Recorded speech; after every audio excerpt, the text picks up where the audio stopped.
Welcome to Behavioral Health Today, a podcast by Triad Behavioral Health, where we cover trending topics in behavioral and mental health. This podcast is designed to share unique and relevant topics occurring within the world, our communities, and bring them a mental health perspective. Due to the sensitive nature of today's topic, discretion is advised for younger listeners. Welcome to Behavioral Health Today. I'm your host, Dr. Graham Taylor, and I'm joined today by Dr. Keita Franklin. Dr. Franklin is a licensed social worker and the chief clinical officer at Psych Hub. She has 25 years of experience in suicide prevention, in mental health, and substance abuse. Dr. Franklin has served as a senior executive in both the Department of Defense and the Department of Veteran Affairs, where she served as a principal advisor on all matters related to suicide prevention. We are so grateful to have a national leader in suicide prevention with us today. Keita, welcome to the show. Thank you so much for having me. It is really nice to have you here with us. I'm excited about this topic, and it's an important one. You know, as we come into to talk about suicide today, I'd like it, if you could, to kind of set a framework of understanding. I know that there are a lot of layers and dynamics that underlie suicide. So as we start, could you please just start us by giving a sense of what's kind of an overarching idea of what suicide is and why this is such an important topic for us all to be addressing? Sure, definitely. You know, as a social worker, I was exposed to suicide as a phenomenon very early on in my career, but it probably wasn't until later on when I was responsible for large military organizations and we started to see a spike in suicide that I actually started to dig deep into the phenomenon to try to understand, what goes on when an individual, starts to think about ending their life by suicide. And you definitely said it right. It is a complex issue, but in the way of framing it, it's the 10th leading cause of death in the nation, generally speaking, across all age demographic groups. So, I don't like to say that it's a common phenomenon, but the fact that it's rated so high in terms of the leading causes of death, it's even the second, sometimes they'll say the third leading cause of death for younger people. And so it is a serious issue, and it does, require the entire nation to come to bear to make sure that we're doing everything we can for people. And I'm happy to talk to you more about some of the reasons behind and sort of what we know and what we don't know about it. But that's a little bit of framing anyways. Yeah, I think that's really great. We hear about it. Suicide as a term is used, but we sometimes don't appreciate the level of its prevalence and the impact that it's having on all age groups. We think it's maybe just a certain age group or a certain, category of folks, but it really spans the whole developmental life cycle, doesn't it? And youth are really at risk in a pretty significant way. Yeah, we talk in the field about people want to learn, who's most at risk. And there are some demographic groups that are more at risk. And you described one, youth, but, definitely doesn't discriminate. And we saw that last year when we saw nationally the death of well-known people like Kate Spade, Anthony Bourdain. We've seen military general officers that die by suicide. And, we always believe that one suicide is too many. And while it impacts well-known people, there are also families across America that have been impacted that are no less important. Yeah, agreed. Well, let's dive in a little bit more. We're talking about the underlying factors that go into suicide. Why do people take their lives? Yeah, and it's not an easy answer. I'll tell you that right up front. It is not a simple sort of one phrase answer. And I learned that, early on when I worked in the Pentagon covering down suicide for all the military branches, the very senior levels of leadership in that building and also at the Congress would ask me the same question, what are the top 3 reasons that troops end their life by suicide? And can you give them to me in rank order? And, it was never that easy. It's a lot more complex than that. I always say that there's probably 20 to 25 plus risk factors. And one of the important things to know about it is, people have this tendency to think that if someone dies by suicide, they have a mental health problem. And that clearly it's a mental health issue. And I offer to you that it's not always the case. What we see in the data is that half of those that die by suicide have a known mental health problem and about half don't. And that's a little bit what makes it so difficult to treat, because early on in the field of suicide prevention, we did tend to treat it with mental health assets. Like if we could just get them into therapy and get them on the best meds, Right. all would be well. But, fast forward many years, you realize it's a public health problem. Yes. And it's really, in some cases, we see people struggling with legal issues, with relationship problems, with the inability to problem solve, like they just black and white thinking. We see people struggling with medical issues sometimes, Right. late in life, stage 4 cancer, that decided to take their life in their own hands. And their words of their family members, when I've, visited with their family members, die with dignity. Right. And then you see other situations where they've gotten a DUI and they're the top cop in their city, and, policemen don't get DUIs and policemen don't get in trouble, and they can't see a way out, and everything in between. So it's a little complicated. Well, I like that. I like the point you're saying that, the percentages of those that do it in terms of mental health issues have something related to a mental health issue. Yeah. Could be depression, could be something like a mood disorder, bipolar, etc. But half don't.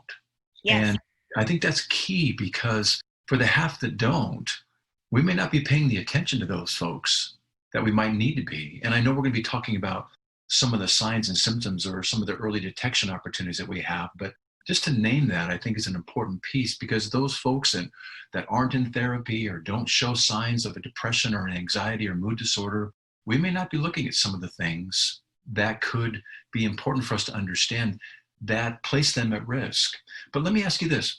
We know that one's life experiences, their upbringing, early traumas play into our lives just in general. But in terms of suicide, how does one's life experiences, one's upbringing, life traumas along the way, how do those play into some of the suicidal thought that one might be experiencing? Yes, I appreciate you for bringing that question up, in part because, I talked about mental health issues, but definitely trauma has a factor when it comes to suicide risk. And when people have been exposed to trauma and have not gotten treatment, perhaps have stuffed some of those experiences or emotions, and are struggling with post-traumatic stress disorder, either diagnosed or undiagnosed. And then after the trauma, they have all of these other complicated life circumstances, or even repeat trauma. Exactly. Complex trauma, or trauma over trauma. Yes.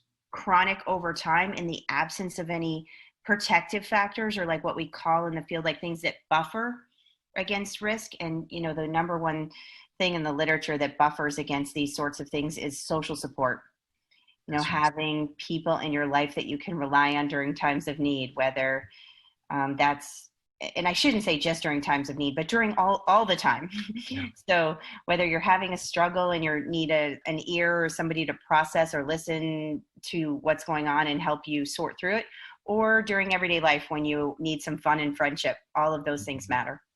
You bet. You're talking about how those that are traumatized early in life tend to have a story that has repeat traumas related to it. Oftentimes, some of those traumas unknowingly keep one from developing some of this, strategies that make relationships healthy. It could be around boundaries or communication, and therefore they're vulnerable and susceptible to repeat traumas.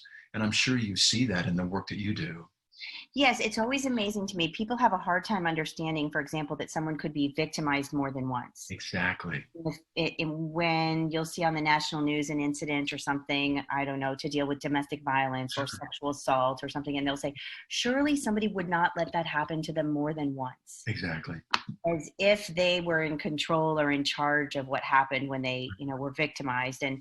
And what you see is that people that have experienced those types of traumas, it's not uncommon for them to come into a clinical setting and say, I was sexually assaulted at 15 and again at 20 and a third time, and now I'm coming into care. Yeah. It's so important to understand that, not from a critical view, like, hey, what about your first lesson didn't you learn? Yes, it's because not we become that. judgmental, we become we can stereotype those moments. But what we understand really from the clinical perspective is that when they're traumatized, they become more vulnerable unknowingly. Yes. Put themselves in situations or don't know how to handle situations, or maybe there's a set of beliefs that they take away from that early trauma that makes it susceptible for certain kinds of people coming into their lives. Yes. So it's like you're saying, it's not an easy topic, but these things are all key pieces to how traumas truly do play into repeat traumas, and also at some point where people get discouraged or desperate, or they just become despairing. Suicide becomes a way to maybe alleviate some of that pain. A way out from the pain. That's what I hear from our surviving, those that have made an attempt and that are still with us today. Absolutely, that they want the pain to go away. They didn't really want to die. And you're reminding me of the trauma of a family member that has died by suicide too. And we should probably talk about that. When you have been exposed to suicide through your family, you see that it can follow generations in a family. And you can have a family that you interview that have had a dad and an uncle and perhaps a grandfather that have all either made attempts or have completed suicide. And it does become a way out or an acceptable answer in a particular family system if we're not careful and we don't intervene, and all the stigma that goes with talking about that within a family, and the secrets and just things like that occur also can be traumatic, and people carry that with them generation over generation. There's new research that have come out that have said that when one person dies by suicide, over 130 people are impacted, are exposed. Right? And I saw this play out in my work with the military. When you're in a small unit and one of your fellow service members dies by suicide and they were right there with you all the time, that unit is like a family. And they begin to think, well, I have the same set of problems as that person, and maybe that is an okay way out. And if we wonder how suicide has this ripple effect across the nation, well, if one person dies and 135 people are impacted, and we know that 123 people die by suicide every day in the US, and I can't do math like that, but 123 times 135 people, you quickly see the ripple effect of people in such a way that most everybody knows somebody who has attempted or completed suicide. There's not a time I don't go give a talk about this topic that there's not a few people staying after to tell me that they want to share their story and that they were impacted and that they've not talked about it. I did a podcast recently for Mental Health Month in May, and I was trying to put something into perspective. Mental Health Month is about raising awareness. And I said, by the time that we're done with this podcast, 25 minutes, 37 people will have taken their lives worldwide every 40 seconds. Wow. And so when you're putting these things into perspective, not only is the incident rate so very high and the people that are impacted, it is significant. In fact, I've heard very similar stories, those that I've worked with, either the hospital or my private practice, that have survived suicide. The common denominator is exactly what you said. It's, Graham, I didn't necessarily want to die. I just wanted the pain to stop. Yes. That's it. I just wanted the pain to stop. And the same thing, we talk about that generational legacy, where for some families in their narrative, suicide almost becomes a coping strategy, doesn't it? It sounds like a coping strategy. What are you talking about? But at the end of some things that aren't working, it can become as a way out. It's a way to be seen, to manage things that just get to be too bad. Yes. And when they feel like particularly they're a burden on their family or on society. If you haven't had the chance to interview Kevin Hines, Kevin is a suicide survivor who spends his life now giving talks and educating others about what it feels like to be a survivor and to make an attempt by suicide at the Golden Gate Bridge in California. But he said that exact same thing, not only that he wanted the pain to go away, but that he wanted to know that someone cared about his plight. And as he was, going to make his attempt, he tells this in-depth story about, I just wanted someone to ask me, are you okay? What's wrong with you? Are you okay? Yeah, I want to talk about that point. Is it okay to talk to somebody about this? But let me go to something first. We know that early detection and early intervention is so important in mental health, just period. With regard to suicide, share with us some of the typical warning signs that we can become more aware of, such that we might be able to have some early detection and some greater opportunity for an early intervention. What do you typically see? Yeah, this is also such a good question, because there is, I think, this myth out there that says it just happened, there were no signs. And I just don't believe that. I have, led many teams and groups that have done psychological autopsies over the course of the years on suicides that have happened, and people have studied, and we've even interviewed family members and qualitative reviews of supervisors that have interacted with people in the days and months leading up to their death. And I absolutely do believe that there are signs. And the issue with the signs, in some cases, one person knows one sign, one person knows another risk, and another, and maybe one person doesn't know all that's going on with a person. For example, they might know they lost a job, so unemployment can be a risk factor. They might know that they, had recently had a breakup. That can certainly be a risk factor. They might know that they're drinking more than normal. That could be a risk factor, but they might not know collectively all of the risk factors. Really? And so I think, that's, certainly I think that that's at play. But if somebody talks about suicide risk, then that's absolutely, the highest risk. If they say, they might not use the exact words, I want to die by suicide, but what they will do is they'll use coded language. I just want the pain to end. Yeah. They'll say, I don't want to be here anymore. And that can be really hard to interpret, especially for someone who hasn't, gotten the skills or the training to figure that out.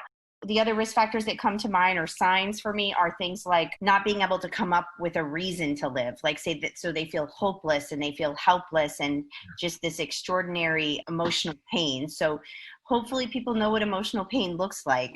You can sometimes just see it on people's faces.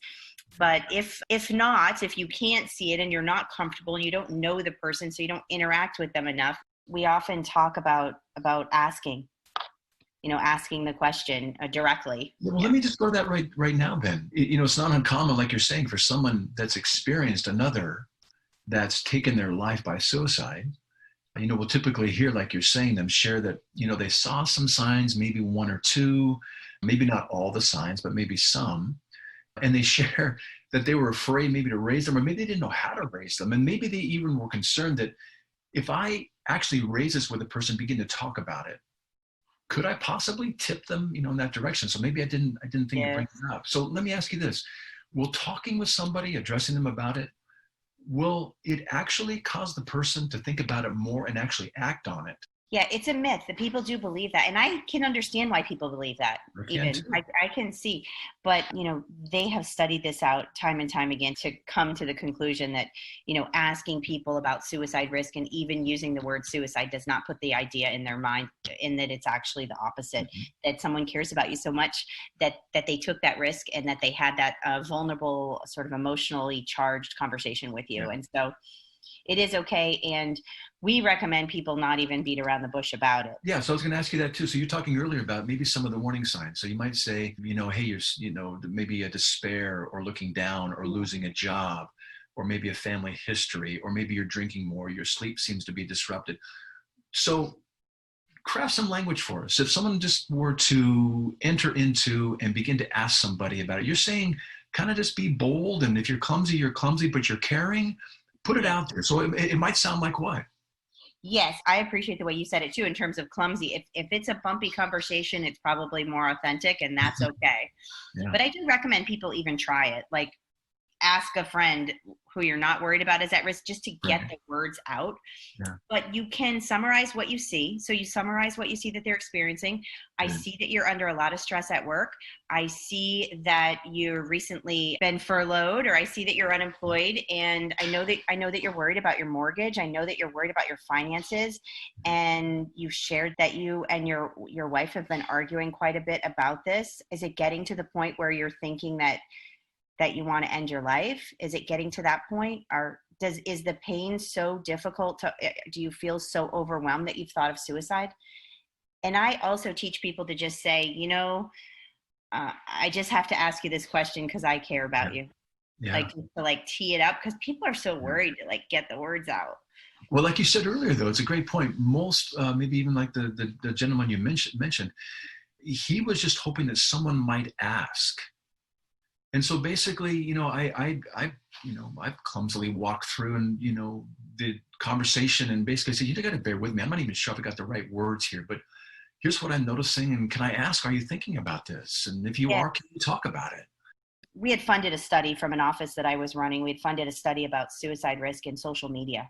And it was really about whether or not people put their signs and symptoms of suicide risk on social media. And this was when, early on in the social media kind of trajectory.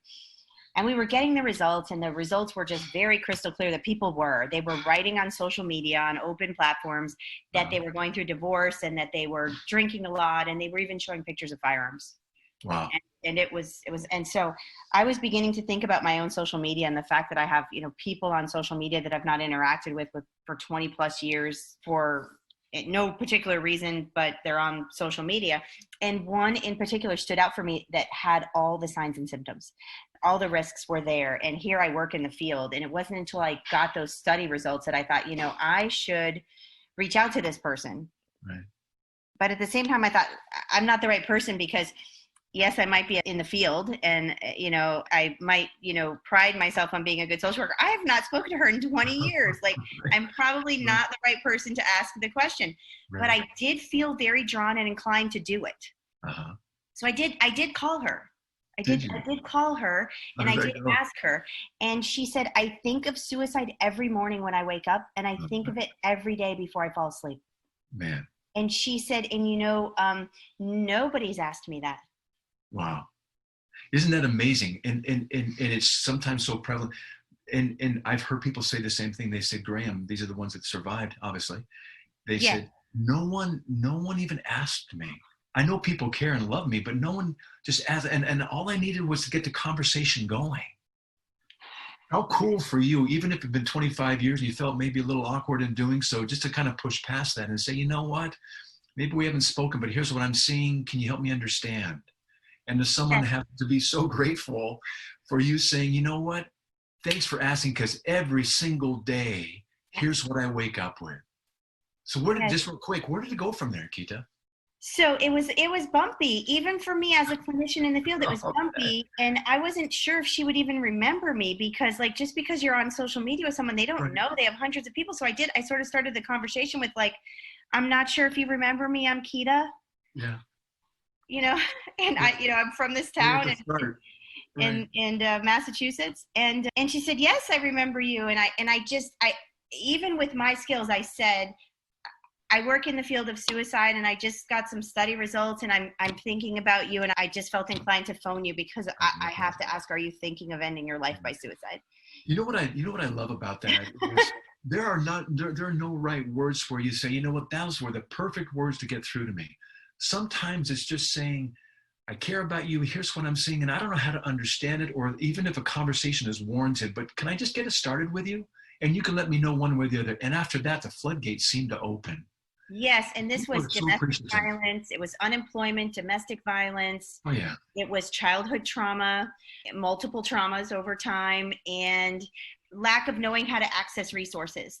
Our resource system is complicated, and getting in the system and getting an appointment with the right person and knowing do you go to a social worker or a psychologist, and where do you go? How do you start? We think everyone knows how to just pick up the phone and find a professional, but that's just not the case. It's a little complicated. Yeah, it is. For some, especially when they're in the throes of crisis. They're just not thinking clearly enough to know, I talked with her. So do you have insurance or do you not? Okay. So how do people who don't have insurance access mental health care in your state? And we just had to unpack it. And in the interim, is there a group you could maybe go to, some support groups? Where are the groups back there now? I don't know. I haven't been back to that state in a while. And so just a little pointing in the right direction, Just getting curious with her and being willing to push. And this is the part that stands out to me. Being willing to push through your own kind of uncomfortableness or kind of wondering if it's okay, just enough to say, you know what, I'm going to do it. Yeah. Just to find out. And we're talking possibly saving a life, 130 plus other people that would have been impacted, maybe a generational thing that gets to be put into motion. Who knows? But it's one life, and that impacts so many. So nice job. It's a great story. Nice job. And maybe for us listening and interacting with you to say, hey, maybe if, Keita's pushing past, her uncomfortableness, and she's an expert in this field, maybe we can do the same thing and just try. We're talking about suicide too, and we're talking about some of the signs. I trust that there are demographic differences too, whether it's, young and old. You work with the military, maybe veterans versus civilians. Yes. Just in a nutshell, what are you noticing in the demographics? A couple different things about that.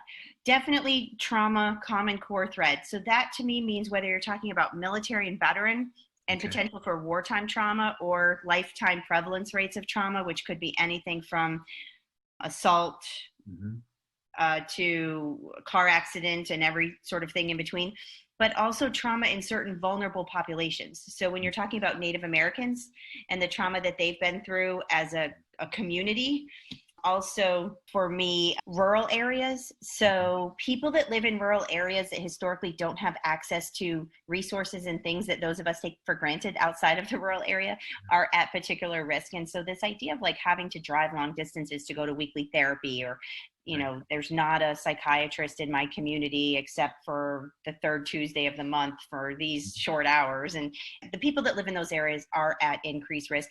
And part of it for me too is all that goes with that. So you're living in an area where maybe there's not a lot of access to jobs. And if you lose the one you have, that can be problematic. Not a lot of access to services, not a lot of access to social support. And also, if you do something wrong in that community, you sometimes stand alone. And that can also be very tragic and sad when people do something wrong. They need people to rally around them and support them, not to run from them and have them feel less than. Yes. Yeah. That's really good. As you're talking about kind of a broader demographic understanding that goes along with some of the signs and symptoms you talked about earlier, I know, and you just recently kind of gave us a nice entree into raising this with somebody. I think it's important too, as you're raising this, to actually include in the discussion, if you're noticing some things with people, hey, you're kind of in this age group, or you're in this demographic, and I'm seeing some of these signs, not just naming those signs and symptoms, but adding the question. And, sometimes these things can really mount up, can't they? And they can become very burdensome, very heavy.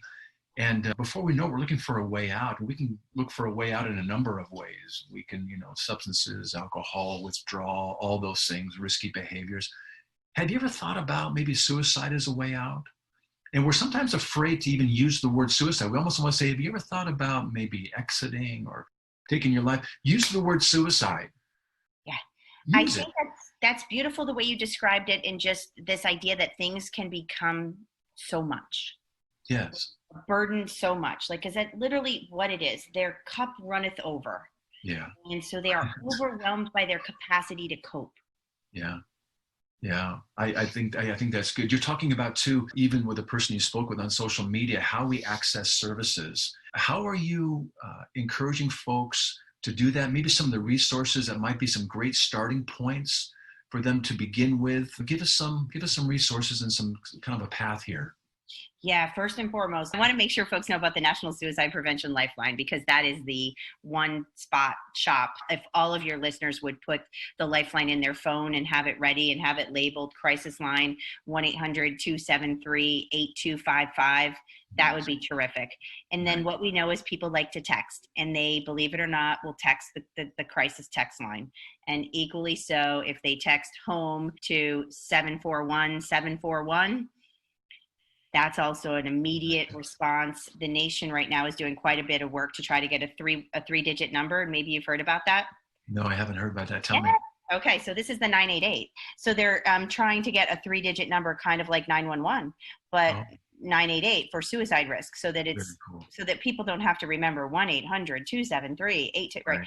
So there's a lot of congressional movement, and hopefully we're close to getting something like that passed for the nation. But otherwise, at Psych Hub, I have to tell you too about our resources at Psych Hub. We recognize the role of education, and it's about educating people on the same things kind of what you and I've talked about today. So risk factors, protective factors. We develop a number of short, easily understandable videos with animation to kind of explain what is depression, or even what is cognitive behavioral therapy. How does it work for suicide risk? What to do if you're worried about a loved one who's using substances. So we have a library of probably close to 200 of these short videos. They're all free, and they can be pushed out to people across different platforms and things like that. But also, most importantly, they can be seen by anybody, anywhere. They're not focused on clinicians. They're focused on everyday people. So we also develop resource guides and smart sheets. We've just finished a resource guide about racism and mental health, and how those two factors play together, and how there are resources out there available for people that are struggling with oppression, with what's going on in the nation right now. We also finished a toolkit recently about COVID and mental health, and the long-term implications of physical or social distancing. So if people go to psychhub.com, they'll see a host of free resources available, and just educate yourself. The more you know, the better you can do. I love that. So the more we know, the better we can do. Well, I know we're kind of winding down on our time. Keita, thank you so much for joining us today. It's been great to be with you and great to have you just imprint on this topic of suicide. And suicide is such really an important topic for all of us to be aware of. Today's podcast gives us some great understanding that it doesn't have to be occurring at the rate that it is. And most importantly, there are things that we can do for ourselves, for others around us, if we reach that desperate place, or we see them reaching that desperate place, and things that we can do for others that are experiencing this kind of ideation. So this gives us hope. Thank you so much for joining us. Thank you. I appreciate your willingness to talk about the topic as well. Thanks. It's been fantastic. You know, we recognize that suicide is an important topic for all of us to be addressing, and Behavioral Health Today will continue to address this area in our upcoming and future podcasts. And to those of you listening, thanks so much for being with us. And we look forward to having you join us on our next podcast with Behavioral Health Today.